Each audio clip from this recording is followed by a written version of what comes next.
എല്ലാവരും ഇങ്ങോട്ട് നോക്കിൻ. ഈ ഉണ്ടക്കണ്ണ് തള്ളിപ്പിടിച്ച് ഇങ്ങനെ അതെനിക്ക് തോന്നുന്നു എന്തോ കണ്ട് പേടിച്ചതാന്ന് തോന്നുന്നു കേട്ടോ. നിങ്ങളെന്ത് പ്രാന്തായി പറയുന്നത്? എനിക്കൊന്നും മനസ്സിലാവുന്നില്ല. മനസ്സിലായില്ല? മനസ്സിലാക്കി തരാം. മാരാര് പറയുന്ന കേട്ടു, അതായത് റീ എൻട്രിക്ക് കയറിയ സമയത്ത് വിന്നറിനെ മോട്ടിവേറ്റ് ചെയ്യണമായിരുന്നു എന്ന്. പക്ഷെ ഞാൻ മോട്ടിവേറ്റ് അല്ലല്ലോ ചെയ്തത്, അതിന് പകരം ഞാൻ കപ്പ് വാങ്ങിച്ചു കൊടുത്തല്ലോ. ഞാൻ ചേച്ചിയുടെ ആരാധകനാ. ഒന്നുകിൽ പ്രിയപ്പെട്ട ആർക്കെങ്കിലും എന്തെങ്കിലുമൊക്കെ കിട്ടുന്നത് കണ്ട് സഹിക്കാൻ വയ്യാതെ പേടിച്ച സമയത്ത് ചുറ്റുമുള്ളതൊന്നും കാണാനും കേൾക്കാനും ഒന്നും തിരിച്ചറിയാൻ പറ്റാത്തൊരവസ്ഥ സൃഷ്ടിക്കപ്പെട്ട ഒരു പാവം പെൺകുട്ടിയുടെ ഒരു വീഡിയോ ആണെന്ന് തോന്നുന്നു.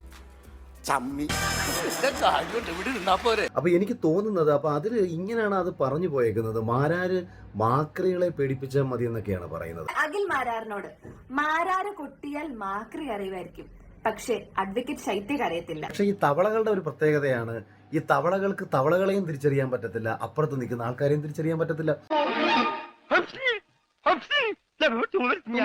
നിന്റെ ഒടുക്കത്തെ തുമ്പലാണെന്ന് നീ മറക്കണ്ട. തവളക്കെങ്ങാനും ആനയെ പോലെ നോട്ടമുണ്ട്, ആന ആര് തവളയുടെ മുന്നിൽ എന്നുള്ള രീതിയിലാണല്ലോ ഇവരുടെ ഒരു ഭാവം. അങ്ങനെയാണല്ലോ.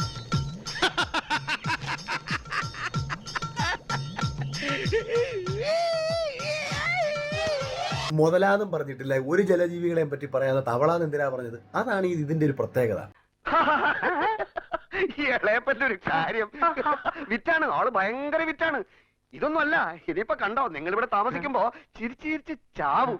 കാര്യം ഇവൻ ഈ കിണറ്റിന് പുറത്തേക്കുള്ള ലോകം അറിയത്തില്ല, കടൽ എത്ര വലുതാണെന്ന് ഇവന് ചിന്തിക്കാനുള്ള ശേഷിയുമില്ല, അപ്പുറത്തുള്ള ആൾക്കാരെ കുറിച്ചും കാണാത്തതിനെ കുറിച്ചും മനസ്സിലാക്കാൻ ബോധമില്ലാത്ത മനുഷ്യരുണ്ട്. ഞാൻ നിങ്ങളുടെ ഫാമിലിയുടെ ബാക്ക്ഗ്രൗണ്ട് അന്വേഷിച്ചു. മോശം എന്ന് പറഞ്ഞാൽ മോശം അഭിപ്രായം കുടുംബത്തെ പറ്റി നാട്ടുകാർ. ഒരു അങ്ങനെ പഴുത്ത് പൊട്ടി പോകുമ്പോൾ ഒരു ആശ്വാസമാണ്. അപ്പോൾ അങ്ങനെ ഈ ഒരു വീഡിയോ ചെയ്തപ്പോഴത്തേക്ക് അങ്ങനെ ഒരു ആശ്വാസം ചിലപ്പോൾ അതിന് കിട്ടിക്കാണും.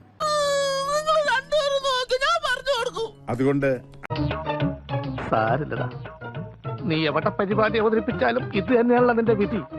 വിജയിച്ചില്ലെന്നുണ്ടെങ്കിൽ പൊട്ടി പൊട്ടി കരഞ്ഞ് ജീവിതം എന്തെങ്കിലും വിജയിക്കുന്നത് വരെ ഓടിക്കൊണ്ടേയിരിക്കട്ടെ.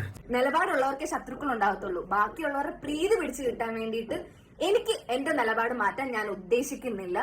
കൗതുക ലേശം കൂടുതലാണ്, മാപ്പാക്കണം. തരൂർ മാന്യനാണ്, ഒരു അന്തസ്സുണ്ട്, കുഴപ്പമില്ല, ശരിയാവും.